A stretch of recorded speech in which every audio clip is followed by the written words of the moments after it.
one of the Black Lives Matter movement's chief arguments is that the entire system is racist and the tip of the iceberg is policing. The tip of the iceberg is policing. The disparate crime statistics between white and black in the United States are not a reflection of underlying individual criminal activity. They're a reflection of the evils of the system itself. And so the solution is to stop policing. And this is what's behind the defund the police movement. This is why Black Lives Matter equals defund the police was painted on the streets of Washington, D.C. Well, it turns out that actually has some real consequences. So in the newfound, beautiful, pacifistic haven of CHAZ / CHOP over in Seattle, they banned the cops, right? The cops were not allowed to come in because it's autonomous. It's the Capitol Hill Autonomous Zone. They called it now the Occupied Protest, but originally it was the Capitol Hill Autonomous Zone. Well, over the weekend, somebody got shot and died there. Officers responded around 2:30 a.m. local time to a report of shots fired at Cal Anderson Park, which is inside CHAZ, according to a police statement. Officers attempted to locate a shooting victim, but were met by a violent crowd that prevented officers safe access to the victims, according to a statement from the cops. Police said they were later informed that CHOP medics had taken the two victims to a hospital. Officers then went to Harborview Medical Center, where they were told a 19-year-old male had died from his injuries. Police said the other shooting victim, a male, remains in the hospital with life-threatening injuries. Police later released footage of the incident. The video shows the initial moments of the shooting, in which the sound of shots was captured on security cameras. Later, body camera video showed protesters confronting police as they arrived at the scene.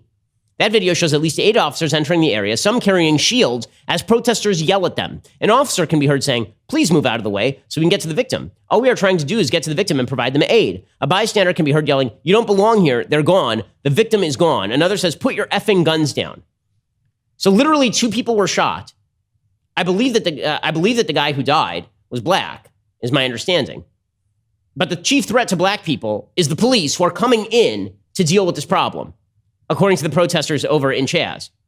A later clip shows police leaving as members of the public continue to yell at them. Some can be seen holding back other protesters from the officers as they head toward their patrol cars. As the officer wearing the camera pulls away, he yells, move out of the way," as protesters apparently hit the car. Okay, and Raz Simone, who is the alleged warlord of this place, he's upset about this. He tweeted out that this is the fault of the cops, obviously. Everything is the fault of the cops. We ban the cops, it's their fault. We let them in, it's their fault. No matter what happens, I, the warlord of CHAZ, am not responsible. He tweeted out, "Medics refused to help even after people in the CHOP begged. They let our bro bleed out for 30 minutes till he died. F politics. F your corrupt system. CURRUPT. Okay, good stuff there from Raz Simone. So the autonomous zone, established in defiance of the evil police, calls the cops as soon as there's a problem and then bar the cops from actually entering, and it's the fault of the cops.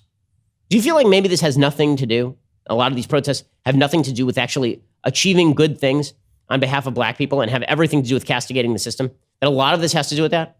There are many good-hearted people who are protesting who believe, obviously, that they're improving the system, and there are systematic improvements that can be made when it comes to police brutality.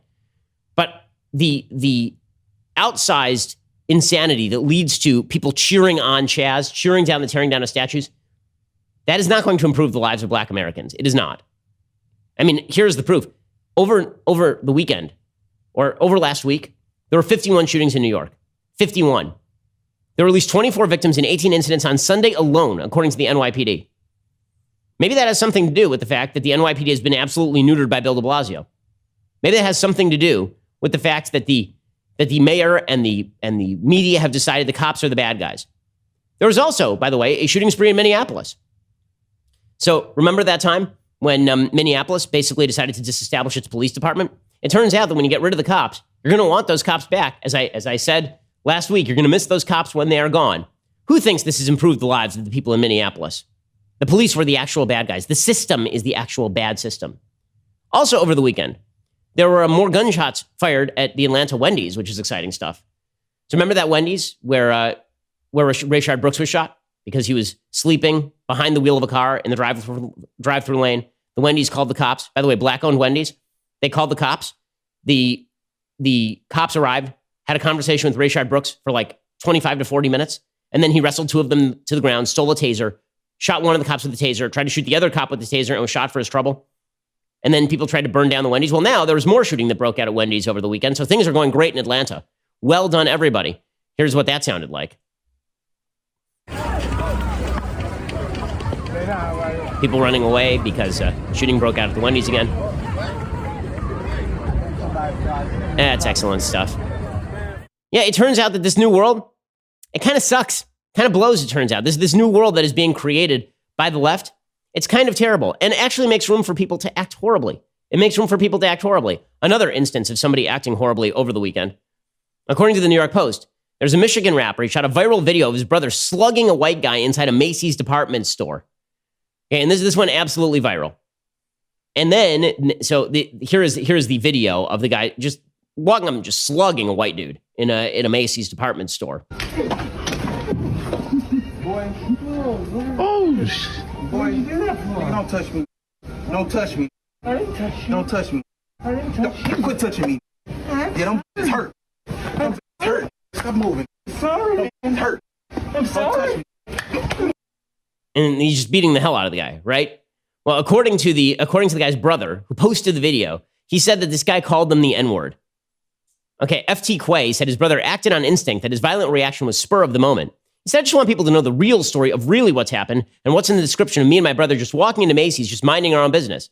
And yes, we made a petty joke and asked the guy, was the shirt too little, when he could have asked me. He was just being funny. And just the fact of the remark he said that we all heard, and just what else were we supposed to do? In this day and age and time, he didn't know what else to do. That was just his instinct.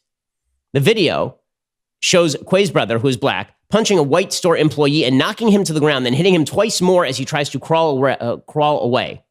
Flint police launched an investigation after the video was posted on social media. They said they're looking for Quay and his brother. Macy's officials identified the white man as a store employee and called the attack unprovoked. Naturally, the get-out-of-jail-free card for an unprovoked attack is that you suggest that the person used the N-word, which makes full sense. I'm sure that this happened where? At Genesee Valley Center Mall in Flint Township in Flint, Michigan, which is a heavily black area. I'm sure that this employee has never seen a black person before at Macy's and just decided to use the N-word randomly out of nowhere. Or alternatively, Macy's has all of this on tape. And when Macy's says this was an unprovoked attack, that's because it was an unprovoked attack. But so long as you invoke the history of racism of the United States, all bad behavior is apparently approved.